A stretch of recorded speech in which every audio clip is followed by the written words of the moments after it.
Vous l'aurez remarqué, je suis à vélo, je joins tout simplement l'économie à l'écologie. La Côte d'Ivoire se range au 3e rang des pays où le suicide est le plus élevé en Afrique, selon une étude de l'unité de médecine légale du CHU de Treichville. Le pays comptabilise 23 cas de suicide par an. Le mois de janvier, à lui seul, a enregistré 2 tentatives et 3 cas de suicide. Les milieux scolaires et universitaires n'ont pas été épargnés par le phénomène. Un mois après le suicide d'Ibrahim Koulibaly, âgé de 28 ans, étudiant en Master 1 de physique-chimie, nous sommes à l'université Félix Houphouët-Boigny d'Abidjan-Cocody. La vie semble avoir repris son cours sur le campus, mais l'ombre de ce suicide y plane encore. Suivez-moi. Ses camarades étudiants reviennent sur ce samedi noir qui les aura marqués. Je n'en sais pas grand-chose. C'est juste les informations que vous nous avez communiquées, les informations reçues sur les réseaux sociaux. Juste ce que j'ai. Je ne sais pas si c'est un suicide, je ne sais pas si vraiment il s'est noyé ou je ne sais pas si quelqu'un a provoqué cela, mais honnêtement, à ce sujet, j'ai pas trop d'informations. Non, mais il y a des amis en fait, il y a des amis qui étaient à la piscine qui m'ont dit que tout était normal dans un premier temps. Maintenant, ils ont constaté à un certain moment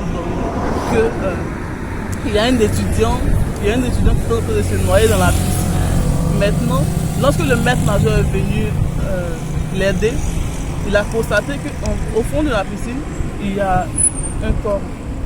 Donc c'est de là qu'il était parti. Donc ça, je peux dire,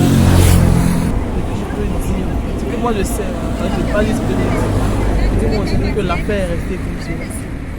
Moi je suis au département de physique-chimie, où l'élève, plutôt l'étudiant, s'est pondu. Donc honnêtement on n'a plus eu de suite. Tout est resté comme cela. On n'a pas eu de suite, de réunion tout est resté comme ça.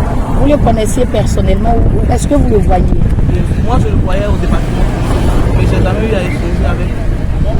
J'ai jamais eu à échanger, j'ai jamais eu à... C'est juste comme on est ensemble dans le même département forcé, on va se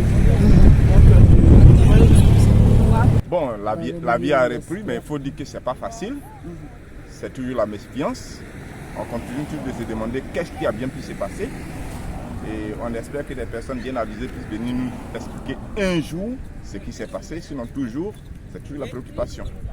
On a tous peur. On a tous peur parce Peur de quoi? On a tous peur parce qu'on ne sait pas, on ne connaît pas l'origine en fait de ces décès-là. Quelques jours après ces 2 nouvelles, voilà, le campus était vraiment vide à un certain moment donné, c'est-à-dire la nuit aux environs, au niveau des UFR. Voilà, personne ne voulait rester. Et même il y a des camarades qui restaient ici, qui dormaient dans les salles, voilà, qui ne restaient plus au final, ils partaient à la maison. Pour essayer de comprendre le phénomène qui se fait récurrent dans la société ivoirienne, nous avons sollicité Aminata Siaoué, doctorante en sociologie, spécialiste des questions d'éducation et de développement. Le sociologue vous expliquera le suicide comme étant un fait qui résulte de l'action d'un certain mécanisme inconscient socialement qui permet de déterminer certaines actions que l'individu va poser. Donc, en tant que sociologue, moi je peux vous dire qu'il y a cause de suicide parce que il y a cette pression que la société, la vie d'aujourd'hui mène sur les gens.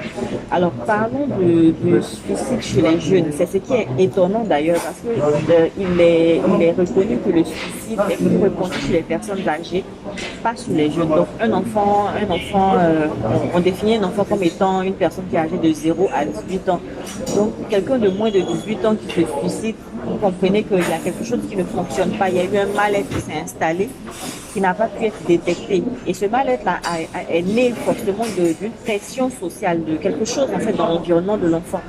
Donc si vous prenez le cas de la question de l'harcèlement à l'école, l'harcèlement à l'école est une question très délicate que personne n'aborde en Côte d'Ivoire, mais qui aura des répercussions, selon moi, très graves pour la génération à venir qui est très connectée au téléphone, qui est très connectée à la télévision et qui vit dans une bulle. À 6000 km de la Côte d'Ivoire en hexagone, celle qu'on nommera Dame X n'est toujours pas parvenue à faire le deuil de son neveu qui s'est suicidé il y a 10 ans de cela. Sous couvert de l'anonymat, elle nous raconte son témoignage. Je ne lui ai jamais fait de compliments. Mais à chaque fois qu'il faisait quelque chose, c'est la petite bête que je cherchais dedans. Mon neveu, c'est le fils de ma sœur qui est décédé. Elle me l'a confié. C'est moi qui m'occupais de lui. Je payais ses études. Il allait très bien à l'école. Il était très brillant. Le matin, je l'ai envoyé. Il est parti payer ma bouteille de gaz. Il a pris des comprimés. Il a vomi partout sur lui. Les comprimés étaient là. Avec une lettre à côté qui disait qu'il trouve qu'il a une trop grande charge pour moi. Il préfère ne plus exister. Ah Seigneur, prenons le temps d'écouter les gens autour de nous. Personne ne fait semblant. Personne ne fait exprès. Si la vie était à reprendre, je n'aurais pas agi comme ça avec lui. Ne serait-ce que mon silence, le manque de considération à son égard. L'acte suicidaire apparaît chez certains comme l'ultime recours lorsque tout semble aller lâcher.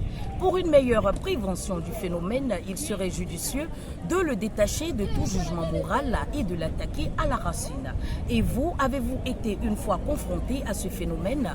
Votre contribution serait la bienvenue. À très vite pour un autre numéro de Suivez-moi et n'oubliez pas de vous abonner à ma page AGR officielle.